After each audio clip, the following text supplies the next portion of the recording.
25 October 1939 रोजी मुंबईत विधान परिषदेत मुख्यमंत्री बाळकृष्ण गंगाधर खेर यांनी एक ठराव मांडला होता, ज्यात ब्रिटिश सरकारने दुसऱ्या महायुद्धात भारताला ओढून घेतल्याचा निषेध आणि भारताला स्वातंत्र्य द्यावे अशी मागणी होती.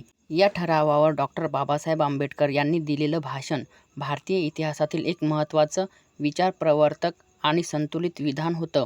हे भाषण त्यांच्या राजकीय तत्त्वज्ञानाचं आणि राष्ट्रीय दृष्टिकोनाचं जिवंत उदाहरण आहे. त्या काळात भारतात दुसरं महायुद्ध सुरू होतं आणि काँग्रेस पक्षाने ब्रिटिशांविरुद्ध ठराव पास करून आपली भूमिका स्पष्ट केली होती. पण बाबासाहेबांनी या ठरावाकडे फक्त देशभक्तीच्या भावना नव्हे, तर वास्तववादी दृष्टिकोनातून पाहिलं.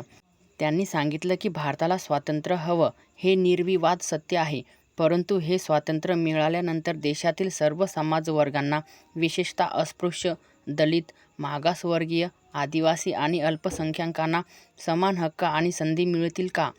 हा अधिक महत्त्वाचा प्रश्न आहे. बाबासाहेबांनी आपल्या भाषणात ठामपणे सांगितलं की ब्रिटिश सत्ता संपवण्याची घाई करण्याआधी या देशात सामाजिक आणि राजकीय समतेचं अधिष्ठान तयार करणं आवश्यक आहे. त्यांनी विचारलं, जर स्वातंत्र्य आलं आणि सत्तेचा ताबा पुन्हा त्याच उच्चवर्णीय लोकांच्या हाती गेला, ज्यांनी शतकानुशतकं अस्पृश्यांवर अन्याय केला, तर ते स्वातंत्र्य कोणासाठी असेल? अस्पृश्यांसाठी ते फक्त गुलामीचं दुसरं नाव ठरेल. बाबासाहेबांनी खेर यांच्या ठरावातील भावनांचा सन्मान केला, पण त्यांनी ठराव नाकारत असं सांगितलं की आम्ही ब्रिटिशांविरुद्ध नाही, पण आम्हाला आमच्या हिताचं रक्षण करणारं स्वराज्य हवं आहे. केवळ सत्ता हस्तांतरण नव्हे, तर सामाजिक न्यायावर आधारित नवं भारत हवं आहे.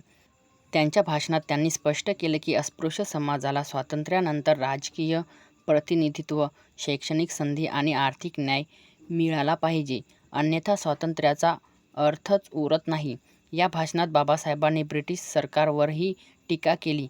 त्यांनी सांगितलं की ब्रिटिशांनी जर खरंच लोकशाहीचा आदर ठेवायचा असेल, तर त्यांनी भारतातील सर्व समाज घटकांना समान हक्क दिले पाहिजेत, अन्यथा त्यांच्या राजवटीला नैतिक आधार उरणार नाही.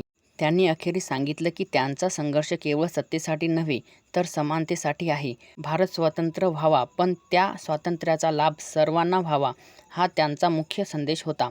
थोडक्यात 25 ऑक्टोबर 1939चं ते भाषण म्हणजे डॉ. बाबासाहेब आंबेडकरांच्या तत्त्वनिष्ठ, दूरदर्शी आणि न्यायनिष्ठ विचारांचा उत्कृष्ट नमुना आहे. त्यांनी राष्ट्रवादाचा अर्थ फक्त राजकीय स्वातंत्र्य न ठेवता सामाजिक समतेच्या पायावर उभा केला. म्हणूनच हे भाषण आजही भारतीय लोकशाहीचा मार्गदर्शक ठरतं.